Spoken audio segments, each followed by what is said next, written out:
Olá, bem-vindo. Eu sou Rogério, dando continuidade à leitura do currículo da cidade, preparatória aí para o concurso público de auxiliar técnico de educação. Paramos na página 32. Vamos continuar lendo da 32, o final, até a página 36. Vamos lá. 1.22 A educação inclusiva. A inclusão é um conceito muito utilizado no campo educacional. Acredita-se que a escola, ao ser inclusiva, pode desempenhar um importante papel na luta contra a exclusão social e racial. Uma sociedade desigual produz exclusões. Nesse sentido, a unidade escolar, como instituição social, apesar de seus limites, possui certa autonomia e pode contribuir para reduzir as discriminações e os preconceitos relacionados às diferenças biopsicossociais, culturais, etárias, econômicas, étnico-raciais, de gênero, linguísticas, religiosas, entre outros.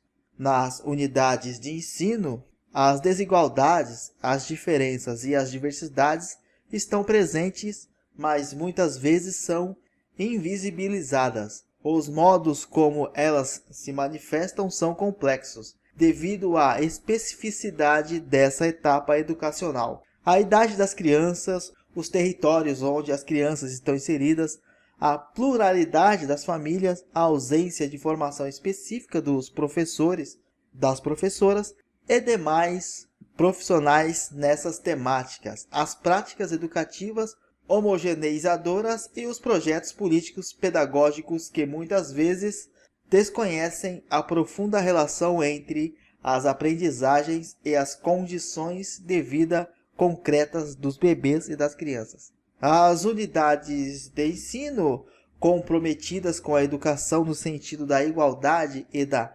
equidade vivem o desafio de enfrentar essa situação procurando modos de abordar e construir respostas. Durante muitos anos, a abordagem mais usual aos temas relativos à diferença e à diversidade foi a de não reconhecer os processos de exclusão social. Assim, as pessoas que viviam essas situações acreditavam que isso deveria ser um problema pessoal. O modo mais violento de fazer a invisibilização das desigualdades, diversidades e diferenças é pela segregação, isto é, retirar do espaço público aqueles que apresentam características diferenciadas e que não são desejadas pelos grupos majoritários.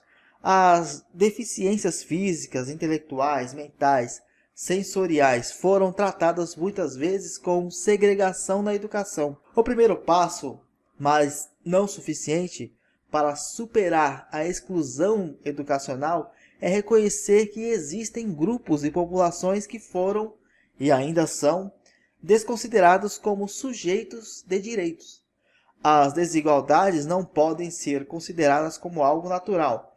É preciso lutar contra elas, pois são injustas com as crianças.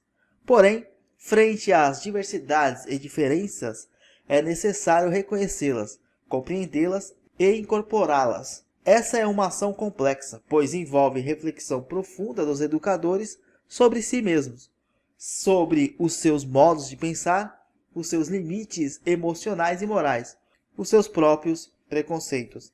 A UE pode propiciar, em momentos de formação e de escrita de PPP, alguns estudos temáticos sobre as populações excluídas e reafirmar o compromisso das instituições e dos serviços públicos com a construção de uma escola de qualidade que se quer para todos.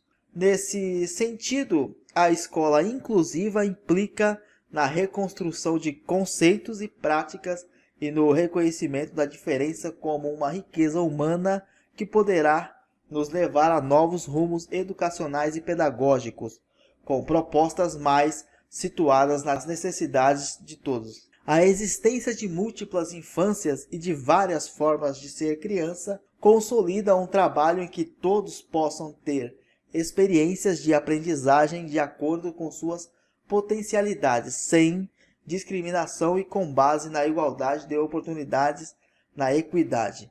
Possibilitam-se, assim, novas formas de impulsionar, por meio da aprendizagem, o desenvolvimento de todos os bebês e crianças presentes no espaço da educação infantil, sem distinção, o que é um dos pilares do currículo da cidade.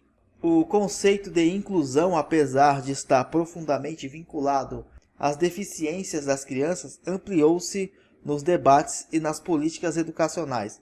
A concepção de diversidade e singularidade das pessoas mostra que cada bebê e cada criança devem ser vistos como uma pessoa diferente das demais, com interesses e necessidades próprias, e que precisa de uma intervenção pedagógica construída a partir das suas características e de seu grupo de colegas. Se uma unidade escolar consegue incorporar em suas práticas o respeito à alteridade humana, certamente conseguirá atender às necessidades de todos os bebês e crianças. Educação integral.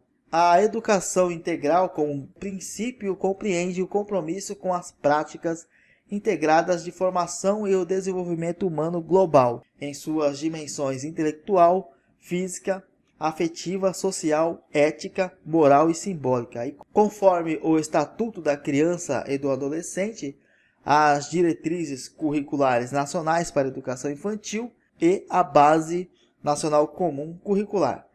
Nessa perspectiva, a educação integral considera os bebês e as crianças na centralidade dos processos educativos, problematizando o currículo e contemplando a ampliação e a qualidade de tempos, espaços, interações, intencionalidade docente e materialidades. O termo materialidade procura expandir o significado de materiais, que podem ser compreendidos por alguns como aqueles de uso escolar.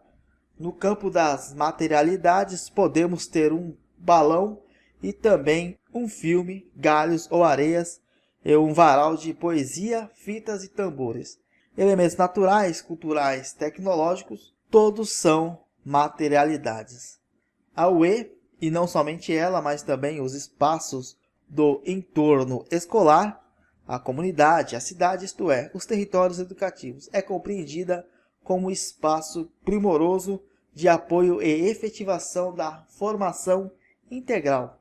Pensar a educação integral é estar comprometido com algumas variáveis: integralidade e inteireza dos sujeitos. Compreender os sujeitos como seres humanos, seres integrais desde o nascimento, significa romper com concepções que não valorizam a complexidade desses sujeitos, que constituem em suas relações sociais diferentes dimensões corpóreas e de linguagens, ou seja, que se expressam em múltiplas linguagens. A inteireza que bebês e crianças possuem é tensionada nas experiências de vida que fazem as separações do corpo e da mente, do brincar e do aprender. É necessário assegurar uma educação que valorize a multidimensionalidade humana e contribua para manter a integralidade dos sujeitos, valorizando os sentimentos, pensamentos, palavras, ações e suas relações e conexões entre esses sujeitos e o meio. A articulação de diferentes saberes, linguagens e conhecimentos. A articulação dos saberes é outra característica de uma educação integral. Ao aderir a um projeto de educação integral, é preciso comprometer-se com uma formação humana completa.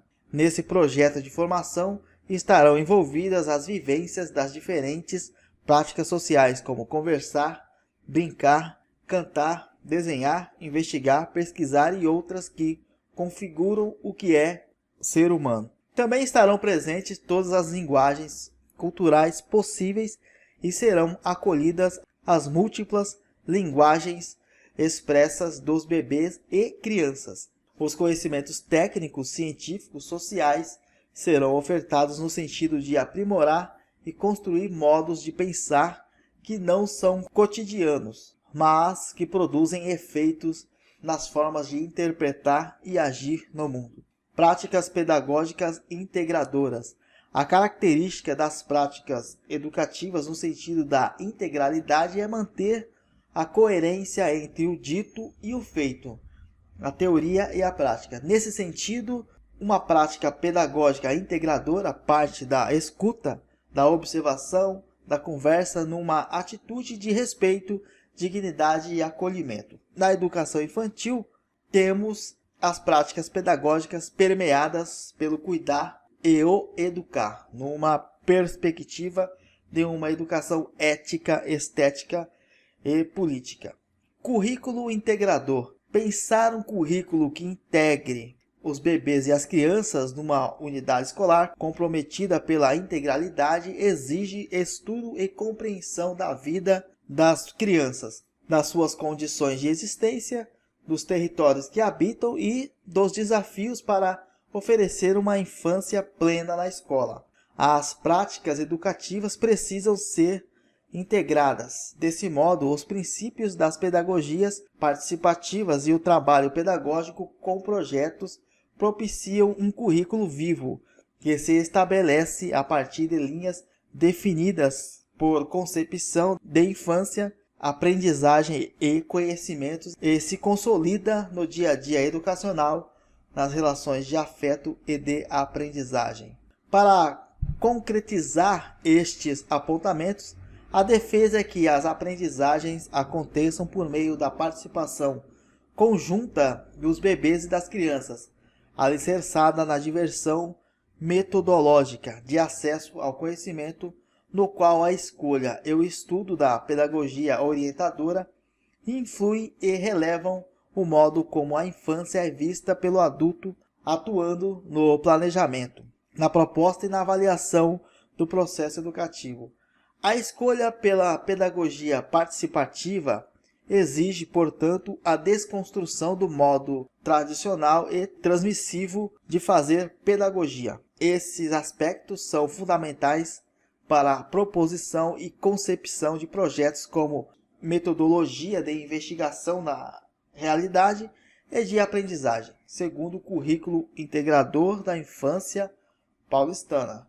Oferta educativa em tempo integral. A educação em tempo integral nas escolas municipais de educação infantil de São Paulo tem como premissa que o tempo a mais na escola só tem significado se propiciar experiências significativas, contribuindo para as aprendizagens das crianças. A educação infantil no Brasil tem uma longa história de atendimento em turno integral para bebês e crianças.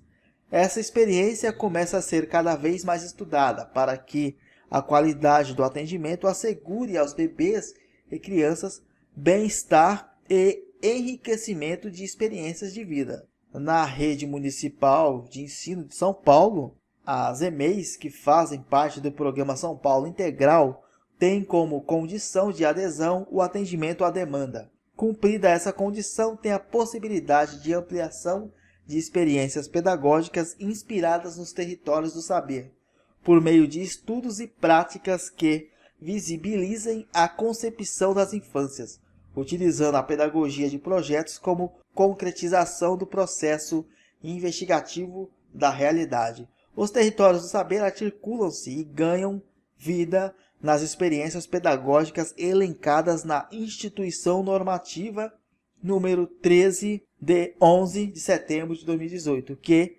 reorienta o programa São Paulo Integral nas unidades educacionais da RME São Paulo. Além disso, apresentam muitas possibilidades de abordagens, assegurando as questões da acessibilidade arquitetônica, comunicacional, metodológica, instrumental e atitudinal. Isto pode parecer pouco da página 11 até a página 62, mas você vê que as letras são pequenas, muito texto mesmo. Enfim, um vídeo que a gente lê 4, 5 páginas tem 14, 15 minutos. É muita coisa mesmo, mas vamos persistir que chegaremos até o final da leitura desta parte aí. Espero que tenha gostado. Até a próxima. Valeu!